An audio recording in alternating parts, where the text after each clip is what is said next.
Namaste, Salam Alaikum, and good afternoon, friends. I'm Radha Paudel, author, activist, and founder for Global South Coalition for Dignified Menstruation. I'm speaking from Secretariat Office of Global South Coalition for Dignified Menstruation based in Kathmandu, Nepal. Global South Coalition for Dignified Menstruation is survivor-led, Global South-based global network for changing the narratives around menstruation. It urges to change narratives around menstruation from hygiene to dignity, from 5 days bleeding to life cycle approach. More importantly, it believes that the menstrual discrimination constructs the power and patriarchy, and it impacts throughout the life cycle of the menstruators systematically and symptomatically. Today, we will discuss about systemic and symptomatic impact among the menstruators along with 3M: menstruation, menopause, and maternity leave. For that, we have Dr. Sally King, all the way from UK. She is a research specialist in menstrual health and associate human rights.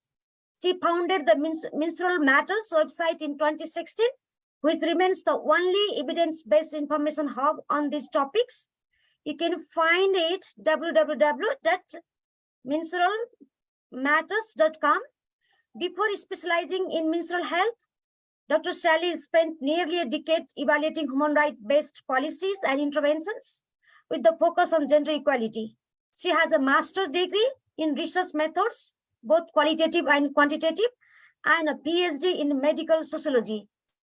She's currently writing a book about the influence of gender and racial myths in clinical and popular description of menstrual health issue. Let's welcome to her. Dr. Sally, you are most welcome. Thank you very much. And before I hand over the session, I like to share the logistics. Dear friends, if you have any questions, please drop the questions in our Facebook page of Global South Coalition for Dignified Menstruation. Our colleagues will compile your questions and we will try to respond. And if you feel more comfortable, you can share with the messages as well. And if we are unable to answer right now or during this conversation, we will try to answer through other occasions. Please keep follow us. Dr. Sally, the floor is yours. Okay. So can you see those slides? Please do the slides so much. Okay. So hi everybody, I'm Sally King. I am the founder of Menstrual Matters and a medical sociologist specializing in menstrual health and human rights associated with that. So there's been a lot of talk recently about menstrual leave, also menopause leave here in the UK and in other European countries. And I think there's a lot of assumptions we hold. So the recording just stopped and started again. So I'm Sally King. I'm the director of Menstrual Matters. It's an evidence-based information hub about menstrual health and associated human rights. And we're talking today about policies, specifically menstrual leave, but people have also been speaking about menopause leave as well. So these are additional leave policies for employers to do with reproductive health. So I'm going to outline what I'll be talking about today. We'll be talking how menstrual leave really sounds like a great thing, but actually it's based on a lot of assumptions about what it is and what it will achieve. And we'll look into a good example of why these sorts of policies that sound like they're really good and sound like they're super feminist and progressive don't always have the impacts and the consequences that we think they might do. And I'm particularly going to be speaking about backlash, the idea that people resent one section of the population getting an additional leave benefit. And then I'll finish on a much happier note, which is, well, what sorts of policies should we be asking for? If menstrual leave or menopause leave isn't the solution, what policies would be? So first of all, what is menstrual leave?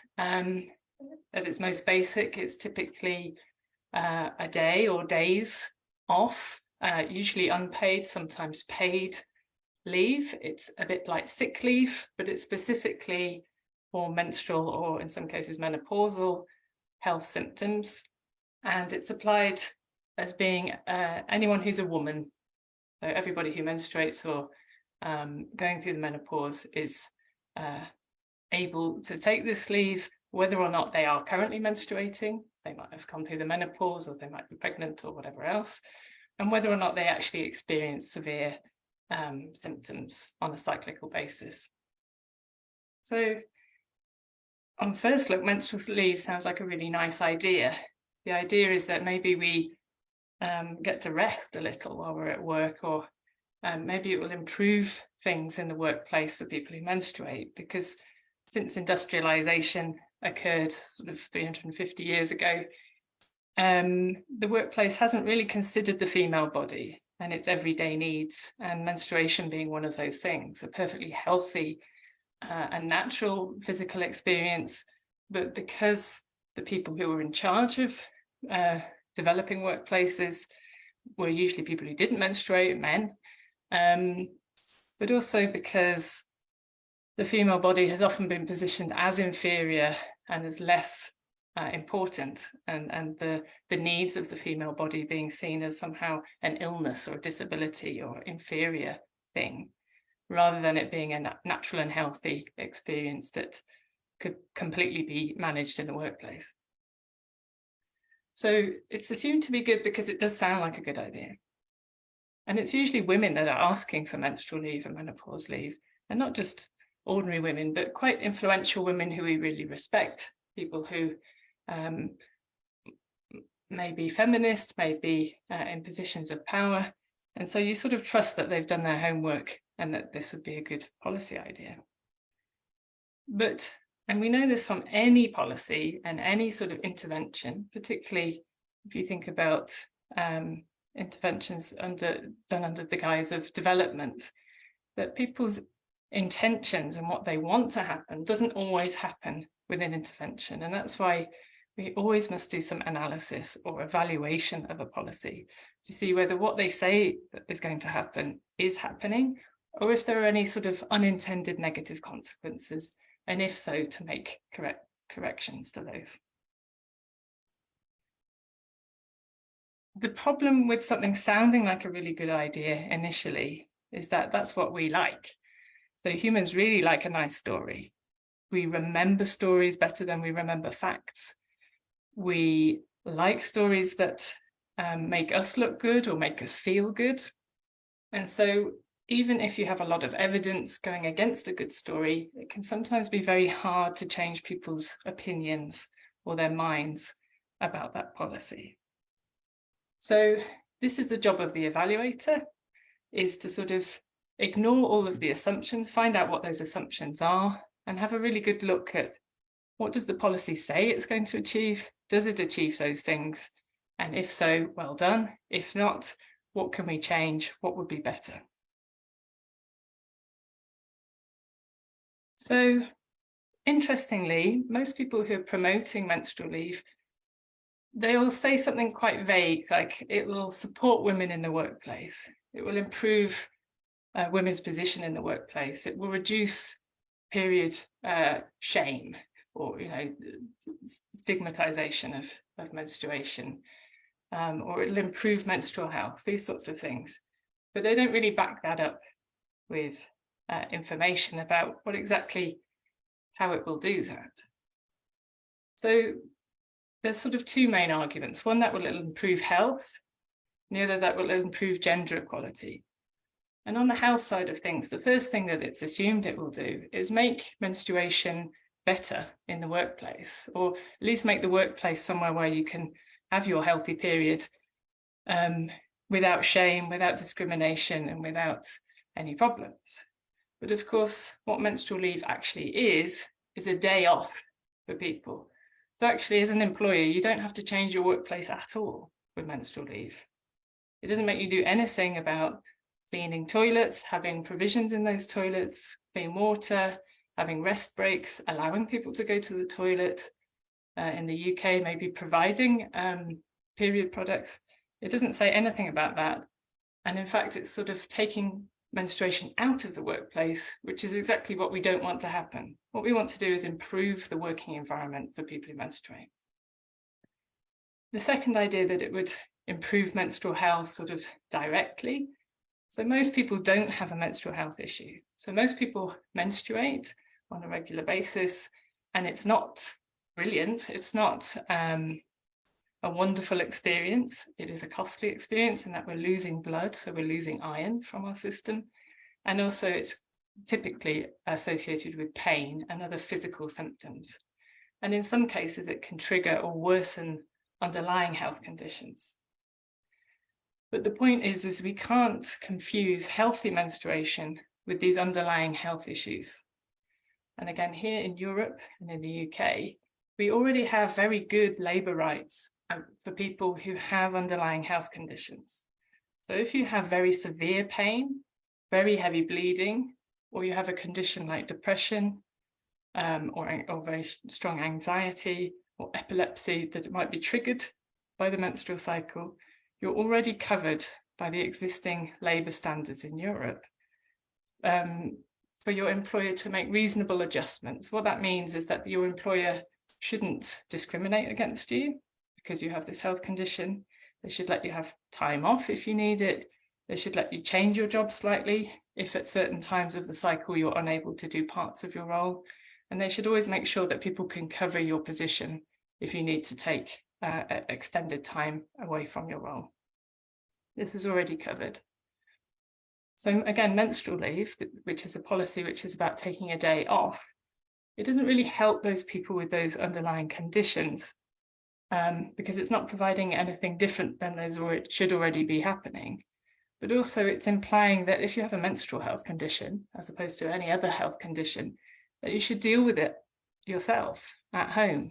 You take a day off, you take 2 days off, you're in severe pain at home or you're bleeding away at home. This only isn't sort of reproducing the taboo, the idea that menstruation should be hidden and kept in the private sphere in the home, as opposed to in the public sphere, which is the workplace and in public with other people. But it's sort of normalizing those extreme experiences. So it's saying that people who have this extreme pain or heavy bleeding, that's just normal, like bad luck. You're at the kind of far end of the normal curve of experiences and you just have to put up with it. It's just women's health, which is not true. So these are underlying health conditions that could be diagnosed, could be treated, could be supported so that that person doesn't have to be in pain or experience these horrible symptoms every cycle. There is a separate issue here, which is that a lot of our doctors aren't adequately trained to diagnose and treat menstrual health conditions. But that's a separate issue that a workplace policy such as menstrual leave isn't going to do anything about either. That's about education. So the other part that people assume is being positively affected by menstrual leave is improving sort of women's rights in the workplace, the way that they're treated in the workplace, discrimination or equal pay, that sort of thing, and gender equality more widely, so outside of the workplace in general. But we already know how menstrual leave has worked in all the countries that already have it. So this has typically been a national level policy in East Asian countries. It has been for many, many years. There are some very good quality evaluations available, not many, but they're very good. And we have got some data available to show that where menstrual leave has been, particularly where it's been enforced at a national level, so sort of forcing employers to adopt this policy, it has actually increased direct discrimination against the workers. So in terms of fewer women being taken on at the job recruitment stage, fewer women progressing and becoming managers, their pay being relatively lower compared to men, and that getting worse after these policies were introduced, but also that kind of direct discrimination. So again, in these countries, the workplace really ranges from very nice and high middle class office jobs, but also what we would call sweatshop labour, where people are working very long hours. They don't get rest breaks. They might not have access to a toilet. They're getting very low pay, but also they might be being physically or emotionally abused, particularly in relation to menstruation. So even asking to go to the toilet, asking if you can take menstrual leave, it has been known to result in people being sacked, people being abused, called names, publicly humiliated, being asked to pull their underwear down to show that they're bleeding, that kind of thing. So it's an assumption that menstrual leave will somehow magically improve working conditions for women, when in fact there's quite a good amount of evidence to show that it can worsen these sorts of sexist assumptions about women workers being less productive, less worthy of equal pay, that kind of thing.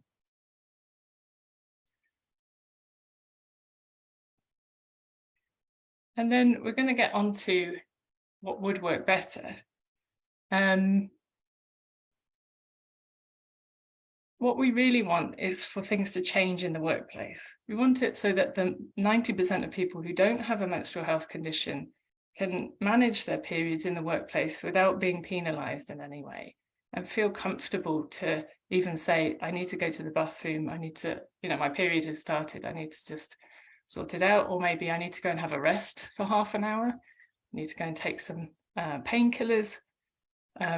I've bled through my clothes, could I have a shower? Anything like that. But that's what we should really be aiming for, rather than, again, this idea that you're taken out of the workplace, because that's not a place for you to work for people who menstruate. So when we're talking about gender, the sort of impact of menstrual leave policies on gender equality in general, I thought it would be a good example. It would be a good idea if I used an example that we already have a lot of data about. And the example I've chosen is the idea of maternity leave, because we've got over 50 years of research on this policy in many, many countries around the world. And what's also good is that different countries have adopted different versions of this type of leave as they've learned through evaluations whether it's working or not. So maternity leave in its most basic form is some time off so that you can give birth, so for childbirth and associated kind of both baby and parental needs that might have in those first sort of few weeks. So that would usually be the first sort of 4 weeks, maybe. And then beyond that, it also applies to an extended length of time away from work that's either paid for by the employer or by the state, to mean that the child can be cared for by a parent. So traditionally, for most of the 50 years, it's been applied as maternity leave, which was just for women. So just for the mothers, not the fathers of babies, to take this extended leave policy. More recently, particularly in Northern Europe, in Scandinavia, they've switched this to parental leave, which is a direct response to some of the unforeseen and sort of unintended consequences that we saw with maternity leave. So parental leave is where the father and the mother, or of course there could be gay couples, so both fathers or both mothers of a child, both take time off. And that's paid for by their respective employers. And this has been much, much more successful in terms of gender equality more widely, because what it does is it changes the idea that only women are going to be expensive employees requiring this policy, and actually men and women will share this pretty equally among the population. And so employers of men and women will have to pay this. They no longer see this as a women's problem, and they no longer see this as a specific expense for women. It also shares the parenting roles, which of course is what we need for a gender equal society. One parent isn't enough actually to look after a baby. Ideally, you'd have lots of people in a community helping you, but here in the West and Western Europe, at least if you're sharing it between the two parents, it makes a really big difference. And then the other impact is that both parents also share in the career hit, or the sort of the problems associated with taking an extended leave from work that we know have happened to women. So women are less likely to come back and get paid the same amount that they were on before. They're more likely to go in at lower pay. They're less likely to be promoted, less likely even to be hired in the first place, and less likely to go into leadership, more senior positions. And this is all to do with the idea of motherhood, whether you've actually had a child or not. This is applied to you if you're a woman of reproductive age in particular. So we know that these shared policy leaves, parental leave, particularly when they're forced. So by forced, it doesn't mean they're forcing parents to take it. What they mean is you only get money for this leave if both parents take it. So it's giving the fathers in particular a good excuse to take this break from work. Whereas when it was optional, so in countries like the UK where it's optional, men still aren't taking it because they don't want to take that career hit. They don't want to look like they're a bad employee to their employer. And also they're usually earning more money because of the gender pay gap. And so it makes financial sense for them to work more than for their female, than for the mother. But this forced nature, so by saying you have to take it, otherwise you don't get it, everybody's happy. And men really enjoy being a father and having this time with their children. So we know that this backlash, the idea that having a policy applied to just one sex or one gender, creates this idea of backlash. What I mean by backlash is a sort of, whether it's conscious or unconscious, but a resentment against the population group seen to be unfairly benefiting in some way. The idea that maternity leave is somehow sexist against men because men can't take time off for having babies. And it's the fact that it's applied to all women, whether or not they're having babies or not. The idea that it just becomes something associated with an entire gender or an entire sex, instead of it being something that for parents, for example.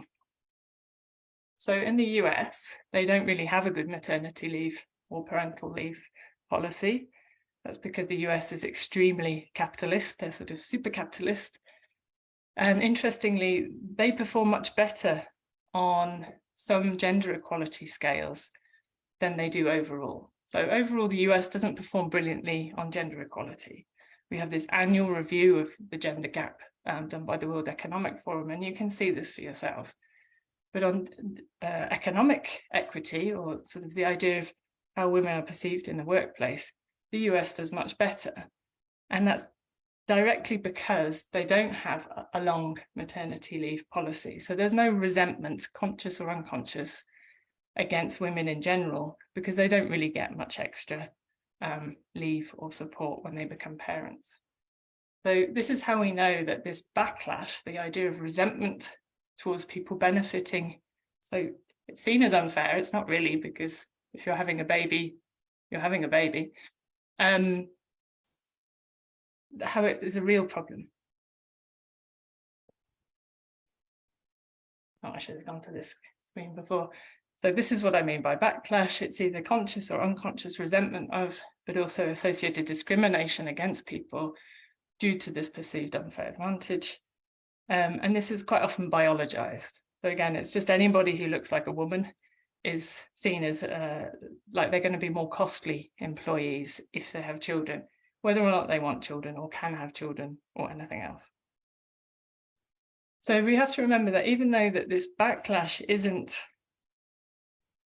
it's an opinion, like it's a resentment, and it's a bias because it's not really true. It's not really particularly logical, because any capitalist society needs children, needs people to have families.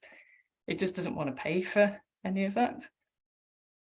Just because it's an opinion doesn't make it difficult. It doesn't make it easy to overcome. So again, even if you have a lot of evidence to suggest that maternity leave is a good idea, or at least some sort of paid leave for people who are having children, that's good even for the company, it doesn't mean that people won't resent women and won't discriminate against them. This is a very real problem. So this photo's from 2017, when Trump was in charge, and if you look around the room, it was all men discussing of whether or not their health insurance policies, so in America, you pay for your health insurance, you pay a lot of money, whether maternity care, so this is even like going to the hospital, having medical support to have your baby should be covered in insurance policies or not. So there was not one woman in the room to discuss this policy. So we can't assume that people will do the right thing or even the best economic thing. We have to assume that society is not fair, that it is sexist, and that the people making decisions, whether they know they're being sexist or not, if they don't do their homework, will reproduce sexist policies. So here's the good news, is we do know a little bit about what might work better. So if we think again about what were the problems we thought menstrual leave was solving, we want to make workplaces fit for the menstruating body. We want to improve menstrual health. We want to reduce the stigma and shame to do with menstruation, or in your terms, improve the dignity, sort of improve menstrual dignity in the workplace. And if possible, we would like to improve gender equality more widely. So these are some of the things that we can do. The first thing is definitely education. It always is when we're dealing with menstrual health. At the moment, we're not adequately taught about what's happening in our bodies, what's normal, what's a sign of an underlying health condition, what might treat and improve that health condition. And this isn't just us, ordinary people, it's also our doctors are not given enough training on these topics because of that we live in sexist societies. So we need to get education in at school level. I would say the workplace is also a great place to have some menstrual education because you're dealing with adults. So you no longer have to worry about talking about sex or talking about sexuality or gender or any of these things. When you're talking to adults, it's much easier to have an honest and open conversation about menstruation without any of the reservations some parents and teachers have when you talk to children. But we also need education in our medical system.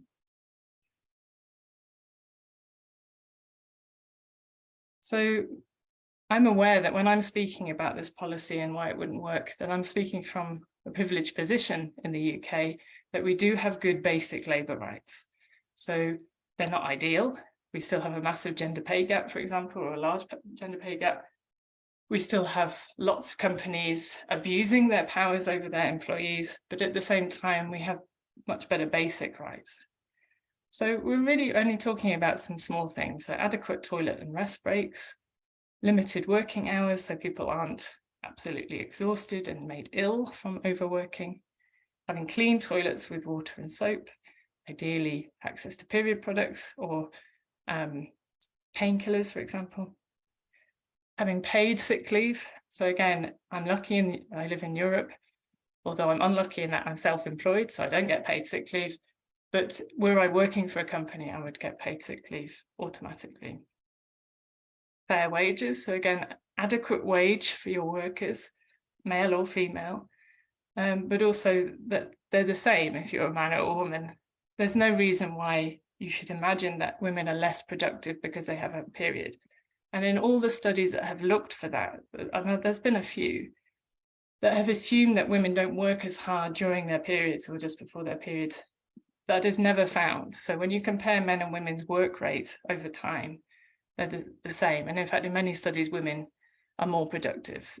This is the reason why it's young women who work in sweatshops predominantly, is that they're very good workers. It's not because they're less productive. That's a complete myth.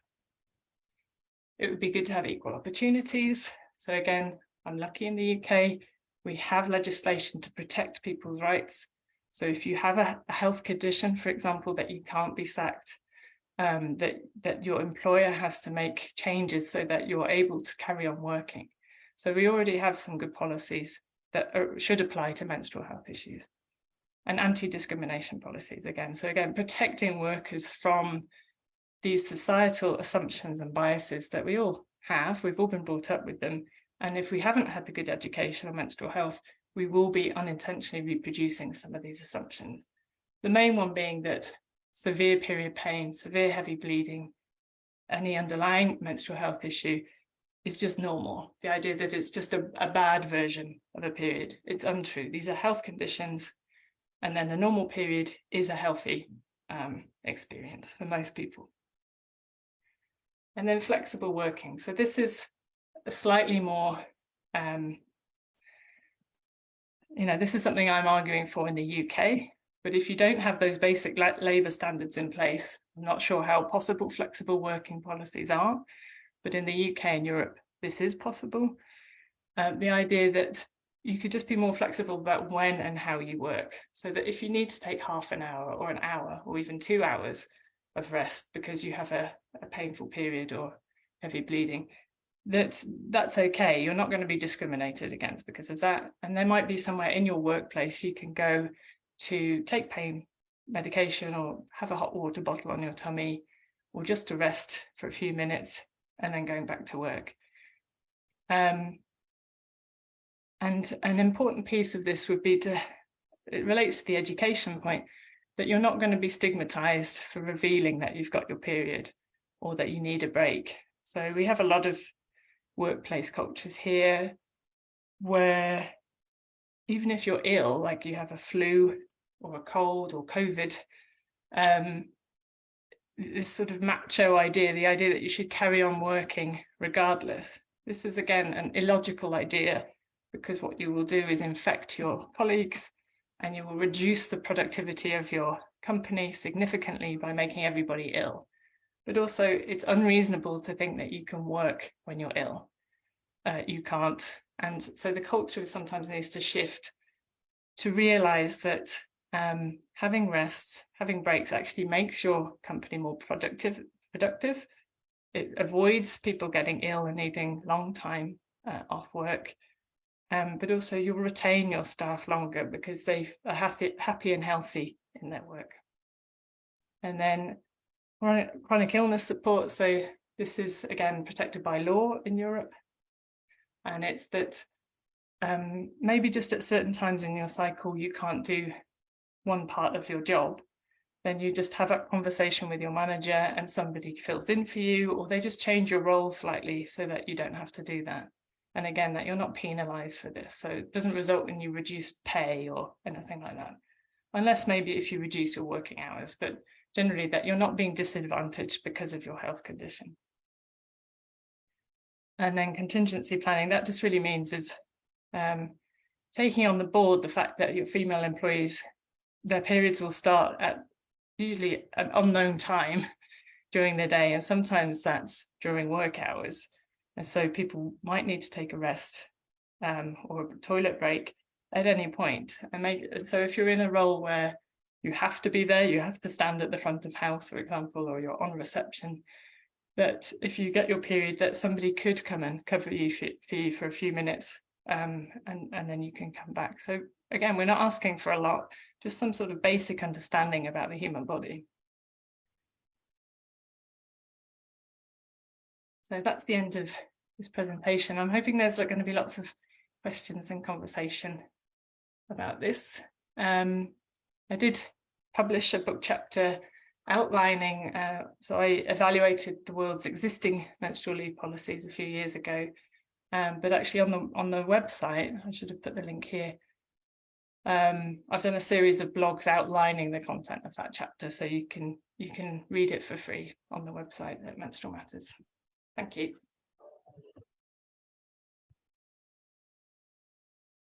Thank you very much, Dr. Sally. Could you stop the slideshow? Yes, thank you. And it's always amazing experience while listening to you. And you are the pioneer for 3M, menstruation, menopausal, and the maternity leave. I really don't have a word to express how much I'm impressed with your presentation and the research and everything. I'm wondering, it is very complex. It's a very complex, and it is very difficult to people understand it. And nowadays, few days earlier, the menstrual movement more focus on the product, more focus on the hygiene. And nowadays, it is more focus on the menstrual leave. Everyone defining that, oh, I have a pain, I could not tolerate, I cannot go to the office, I cannot go to the school. That kind of things keep coming. And they claim that they have the PMS, premenstrual symptoms. That is why the menstrual leave is mandatory. So in this regard, could you explain a little bit with the examples from different countries, please? Yeah, so well, there's quite a few things in that question. Menstrual activism has recently been focused on the product, so about getting access to products. And then also now we're talking about menstrual leave. Sometimes people talk about menopause leave too. I think it's human, the way that humans are. We understand that sexism and gender equality are big problems. And so we like anything that looks like an easy solution or an achievable solution, not necessarily easy, but something that we can lobby for and get, and then it will improve things. So I understand that drive. The problem is if you don't define the problem first and you just jump on a policy that sounds good, you're not going to change the situation, certainly not in the long term. So both of those things, so access to products doesn't solve the problem that products are overpriced, often of poor quality, including ingredients that might be harmful for us, that these corporations make billions and billions of pounds in profit while poorer people can't afford them, that there's a lack of education about reusable products that are much more affordable. And it positions the problem of lack of menstruation education and health support as being one of the products, which it isn't. These are bigger problems that need solving. It's also because there's money in products. So companies will support activists that are asking for something that they think will benefit them. So that's why there's a lot of support for period poverty and the idea of improving access to disposable products, because there's some money behind that and it makes business sense for those companies. But menstrual leave, I don't think this is the intention of people, but it can make you look popular if you're a politician or if you're an influential person, that you look like you're being feminist, you look like you're doing something for women. And I really don't think people are doing this cynically. I think people are just assuming that this is a positive policy without doing their homework. And I think we're all guilty of that. It's very hard to do this work. I do it all for free. I don't get any funding to do this analysis. And it's because people don't want to fund women's health research. They don't want to fund anything that questions whether somebody's nice idea is really going to be the solution. But also, menstrual leave is quite a catchy concept. It sounds good. It kind of makes you look good if you support it. And then I get to look like either a boring person or maybe a nasty person, because I'm saying I don't think this policy is a good one. I've done the research. It isn't a good policy in the countries that have it. But what I'm proposing, which is that we improve education, we improve job flexibility, we improve the culture around, the taboo around menstruation.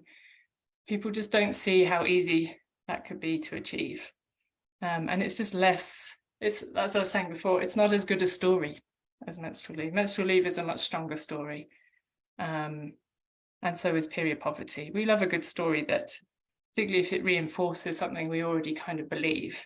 And all of us, men and women, believe that periods are a negative thing, that they're a debilitating thing, that they are a curse or a problem. And we don't have the education that we need, ideally at school age as children, boys and girls, to understand that we've evolved to have these to protect our health, to protect our lives from dangerous pregnancies, for example. We're not told what to expect, what's normal, what isn't. So yeah, it's kind of complicated. But in terms of the countries that have had menstrual leave policies, so Japan has had it since 1947. So many, many, many years decades and decades of this policy. And there's a brilliant, trying to remember the name of the person, I think it's Nagayama, who wrote their PhD thesis at Harvard University in the US, all about the history and the impact of the Japanese menstrual leave policy. And she has a book coming out, Izumi Nakayama, coming out hopefully quite soon about all of this, was that initially people wanted it because they didn't get any rest breaks at all. And if you can imagine working in an environment where you can't even go to the toilet and your period starts, then the idea of getting some leave of absence to allow you to manage your period does sort of make sense. But we're not in that world now. We're not in 1947. We're in 2023, where we would hopefully want to have working conditions where you can go to the toilet if you need to, that isn't something that you would be penalized for, even though even in the UK, people still are. So for example, Amazon, the big company that everybody buys everything from, they monitor toilet breaks. So they time how long you take in the bathroom. I would argue this is against all human rights, men and female employees' rights, but particularly if you have periods, because you don't know what's going to happen. Sometimes when you get your period, you might have an upset stomach, you might have more pain than normal, you might be constipated. There's lots of reasons why you might need a bit of extra time in the toilet. And that's what we mean about kind of improving workplace culture, is the idea that this is a natural and healthy human experience. And also men can have upset stomachs too. And it shouldn't be something that you're penalizing your employees for just managing their basic needs. These are very basic things we're asking for. The ability to go to the toilet, I think, is something that all employers need to do as the absolute minimum.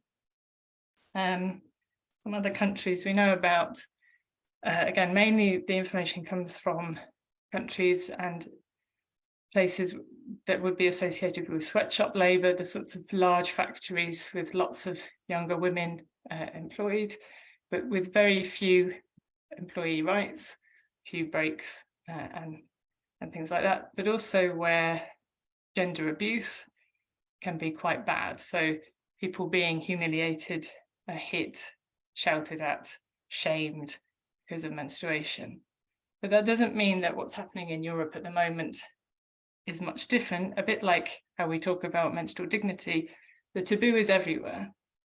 Every country, and it has been for thousands of years, every country. It's just the degree to which it operates. So in the UK, there still is discrimination. So people still, there was a nice study actually done in the US, which was that they got, they pretended to these study participants that they were doing a study about something else. And what they did is they got a young woman to drop a tampon out of her handbag and then pick it up. And then they asked them to judge whether she was good at certain things that actually they had no idea whether she was good at. It was like how professional she was. Was she good at her job? Was she organized? And they found lots of different interesting findings. So they ran their experiment again with different people, where she dropped another feminine item from her handbag, which was a hair clip. So again, it was still feminine, but it wasn't associated with menstruation taboo, which a clean tampon would be. And they found that those who saw her drop a tampon, they sat further away from her, as if she was contagious in some way, dirty or polluting. They judged her as less efficient, less able, less organized. All these negative associations, because subconsciously they had been reminded that she had a menstruating body and that this was taboo and negative, that this is a sign of inferiority. Whereas when she dropped the hair clip, none of these things applied. They felt she was fine. So we do know, even in supposedly progressive European or North American workplaces, that this stigma still exists and it's quite strong. Another thing that's common here are jokes, or not even jokes, but remarks about if a woman expresses anger or irritation or even just has an opinion that's different to the group, that she'll be placed, the joke will be that she's hormonal, or that she's just about to have her period, or she's on her period. And this is just a way of undermining the agency and opinion of that individual. It has nothing to do with the menstruating body, other than it's used as a biological argument against gender equality. So yes, in some, where we've got most of the evidence from, it's from quite extreme cases, but that's the same thing. Like, this is why I use maternity leave as a good other example, because it shares things in common, that it's sex specific, maternity leave is anyway, and it's been associated with all women for many, many years, even whether or not you have children or not, because of the female reproductive body. So it shares a lot of things in common with menstrual leave policies. And we should really learn from what we know with that, which is this problem of backlash. And this happens in any sex-specific policy, you name it. They used to be called protectionist policies. So the idea was to protect female fertility. We, of course, now know that resting during menstruation doesn't do anything at all to do with fertility, because fertility is ovulation, which happens 2 weeks beforehand, and you don't need to rest doing that either. But these are well-meaning people with good intentions. They want to protect women. But as soon as you start thinking like that, you should stop and think, no, we've learned from over 50 years of these policies that they don't work. If you really want to improve conditions for women, you need to work out exactly what are the things that we need to change, and then go for policies that change those conditions, not for a policy that says, okay, all women are this, all women deserve this or that.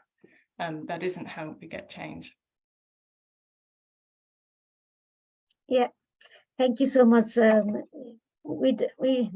1 hour is not enough for us. You keep speaking in a way that I even not like to stop you. It's a very good flow and very convincing. Very convinced. Seems like see, just last week in New York, from March 5 to 17, there were so many people gathered globally and spent a lot of money for the gender equality, Women's Commission for the Women's Status, CSW 67. It is already 67 forum. And by listening you, and from my experience, it's like we are not doing anything for the gender equality, because we are not unpacking, not educating the people about the uterus, about the menstruation. And this is how we miss the major chunk of the gender equality. Yeah. See, we keep saying menstruation is an impure menstruation, the status of the menstruation is a weak, and that is why we are asking for the menstrual leave, asking for the different kind of excuses here and there. And it's really sad, and seems like the people may don't like the way we are opting over here, but we need to start from kind of scratch, and that means the menstruation.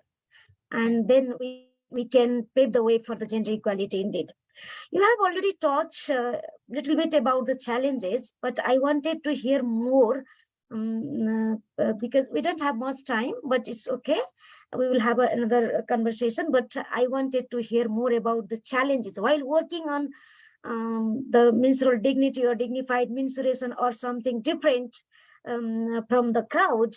What kind of things you have been facing? Because in my life, often I feel like I'm alone, and working in a zero funding is a tough. It's a kind of crazy stuff. And I wanted to hear from you whether we have the same experience or not, because I'm representing as a global south, as a survivor lead, as a poor country and the person, and you name as a global north, the white, and so many other things. So let's find the commonalities and unpack the challenges, please.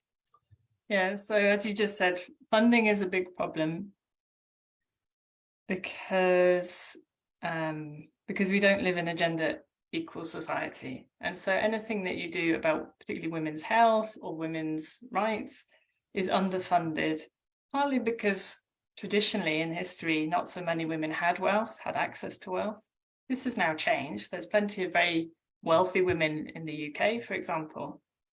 But this links to the next point, which is a lack of education. And I can't say enough how ignorant we all are about our own bodies and about menstrual health. I've recently written a book chapter that will be out in June about menstrual physiology. So in biology in the UK, you have to learn about reproduction, and you're just told about the hormone cycle, the egg, the sperm, this sort of things about reproduction. But they don't tell you about the physiology. So they don't tell you why it's painful sometimes when you ovulate. But the fact that an egg has to be released out of the ovary. Remember that the ovary is just as sensitive as a man's testicle is to pain. So it can be painful. Then we're not told about what's actually happening in the womb, why we menstruate, why we evolved to have this, how dangerous pregnancy and childbirth is for humans. We're really badly designed for childbirth, and that menstruation evolved to try and protect more of us against dying in childbirth and pregnancy. So already we haven't been told that menstruation is a positive thing, that we're very lucky to have, otherwise more and more women would die all the time. We're not told why it's painful, why we lose blood. We're not told what's normal, what's a normal amount of blood to lose, what's a normal amount of pain. The different types of pain, like the muscular pain of the cramping, but then also the wider abdominal pain, which is more like an ache, and why we get that. We're not told how to manage it. So for instance, taking anti-inflammatories, which are very cheap and accessible 2 to 4 days before you expect your period, can reduce your blood flow by up to 1/3, and it will significantly reduce the amount of cramping you get. This would be very basic information if it was men who menstruated. Everybody would know how to manage it, but we're not told this. We're not told anything about our bodies, and this is because of sexism and it's in the national interest, it's in the capitalist interest for women to have babies. So they don't want to tell girls that this is actually something we're not very well evolved for. Humans because we walk upright, that's probably why we have a lot, and we have big heads and things. We're not super well adapted for having children. And this isn't something to be scared of. Again, in the UK, we have access to wonderful medical support. And so we have very few people dying in childbirth. But if you don't tell people what's really going on in their bodies, how to manage it, what's normal, what isn't, then it's the blind leading the blind. That's the saying we have, that if nobody can see what we're being taught, and also the reason we're not taught this is nothing to do with science, it's to do with politics. It's to do with the idea that we have to tell girls, particularly children, that they're going to have babies, that this is what they're for. This is your role in life. And even though a lot of women, and particularly men as well now, don't really believe that that's the only role for girls, we're not yet in the situation where anyone has taught the teachers, has taught the doctors. We're in a cycle of people not knowing enough about menstrual physiology. So that's kind of where my work is heading, is to at least getting school textbooks and then hopefully medical educational textbooks to actually include the physiology. The reasons why we have a temperature increase, for example, this isn't taught to people. As soon as you understand it, it makes sense. Why do we have pain? It makes sense. And it makes you less anxious about these changes that we go through. But also, I think, as you were saying, we have to start there. We have to start with education, because without that, you and I are just, as my mum says, lone voices in the wilderness. We're right, but people don't want to listen to us. As I was saying at the beginning, we all humans prefer a good story to the evidence. So the story of menstruation being a bad thing is a really good story. It's a very old story. It's very well established. and it's assumed to be correct by people who menstruate and people who don't. The story that this is something actually special, that we've evolved to protect our lives, that story hasn't got out there yet. I think that's a really good story. I think that's an even better story. But the reason it hasn't got out there is it challenges gender norms. And anything that you're challenging the way that people normally think about things, we reject it. We all do. So you and I will reject certain stories about things that we disagree with too. We're not any better than other people. The difference is we have much more insight into menstrual taboos and the relationship with gender equality than the average person.